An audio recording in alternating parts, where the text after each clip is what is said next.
पहले एक सवाल आप सबसे पूछना चाहती हूँ। अगर खतरा हमारे सामने हो, आप ये सोचिए, अगर आप पर कोई कुछ फेंक रहा है, कोई बॉल फेंक रहा है और उससे आपको चोट लग सकती है और वो आपको दिख रहा है खतरा, तो क्या आप उससे बच सकते हैं? क्या उससे बचना आसान है? क्या आप उस बॉल को पकड़ सकते हैं? क्या आप इस तरह पीछे हट सकते हैं और खुद को बचा सकते हैं? तो आप अपना डिफेंस कर सकते हैं। आप मेरे साथ सहमत हैं? बहुत सारे हैंड रेज मुझे दिख रहे हैं कि हाँ, अगर खतरा सामने से दिख रहा है तो हम उससे बच सकते हैं। लेकिन अहम सवाल ये है कि अगर खतरा दिख ही नहीं रहा तो हम क्या करें? अगर ऐसा कोई खतरा जिसे हम देख नहीं पा रहे तो हम उससे कैसे बचें? तो ऐसा ही एक खतरा हमारे शरीर के अंदर हो सकता है जिसका नाम है इन्फ्लामेशन, यानी कि सूजन। अगर आपको लग रहा है कि ये सेशन मेरे लिए नहीं है क्योंकि मेरे अंदर तो कोई इन्फ्लेमेशन नहीं है, या मैं तो बहुत पतला हूं, मेरे पैरों में कोई इन्फ्लेमेशन नहीं, मेरे घुटनों में इन्फ्लेमेशन नहीं है, मेरे हाथों में इन्फ्लेमेशन नहीं है, अगर आपको ऐसा लग रहा है कि ये सेशन शायद मेरे लिए नहीं है, तो मैं आपको याद दिला दूं कि इन्फ्लेमेशन तो हमारे शरीर की रक्षा प्रणाली है।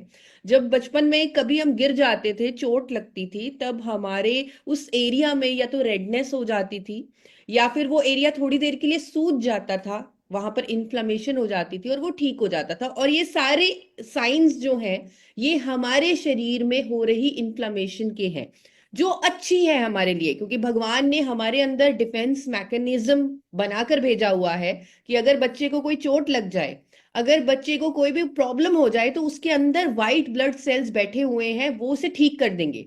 लेकिन अगर वो white blood cells continuously active रहे, कंटिन्यूअसली काम करते रहे, यानी वो जो इन्फ्लामेशन है वो थोड़ी देर के लिए नहीं, वो ज्यादा लंबे समय के लिए हमारे शरीर में बनी रहे, तब वो जाकर हमारे लिए खतरनाक हो सकती है, तब वो डेंजर हो सकती है। इसीलिए मैं आपको कह रही हूं कि इन्फ्लामेशन एक बहुत बड़ा खतरा बन जाएगी हमारे लिए। इसीलिए ये सेशन रखा गया है, अगर वो लंबे समय तक हमारे शरीर के अंदर बनी हुई है, जिसे हम क्रॉनिक इन्फ्लामेशन, मेडिकली उस इन्फ्लामेशन को क्रॉनिक इन्फ्लामेशन कहते हैं। आपने अभी हाल ही में विद्या बालन का पॉडकास्ट सुना होगा, जो बहुत ज्यादा वायरल हो रहा है। वो कहती है कि मैं बहुत कोशिश करती थी वेट लॉस करने की, मैं बहुत वर्कआउट करती थी, डाइट पे बहुत ध्यान देती थी, और मैं खुद को स्लिम नहीं कर पा रही थी, मेरे को बहुत हेल्थ इश्यूज थे। क्यों? क्योंकि मेरे अंदर इन्फ्लामेशन थी। अब मैंने इन्फ्लामेशन पर काम किया है और मैं स्लिम हो चुकी हूँ। इसी तरह शमिता शेट्टी का भी इस तरह का इंटरव्यू आया कि वो एग्स खाती थी, वो उनकी बॉडी के लिए एक बहुत बड़ा खतरा था, इन्फ्लामेशन उनके अंदर पूरी टाइम होती रहती थी और इसीलिए वो वेट लॉस नहीं कर पा रही थी। तो इस तरह के बहुत सारे पॉडकास्ट आज आजकल आपने सुने होंगे। मैं आपको कुछ डेटा और स्टैटिस्टिक्स के माध्यम से बताना चाहती हूँ।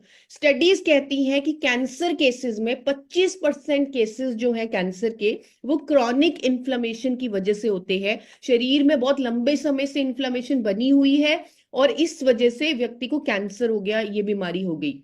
अब यहाँ पर कहीं ना कहीं ये सवाल आता है कि हमें कैसे पता लगेगा कि हमारे अंदर क्रॉनिक इन्फ्लेमेशन हो रही है, या हमारे अंदर लंबे समय से सूजन बनी हुई है, या हमारे white blood cells continuously active हैं।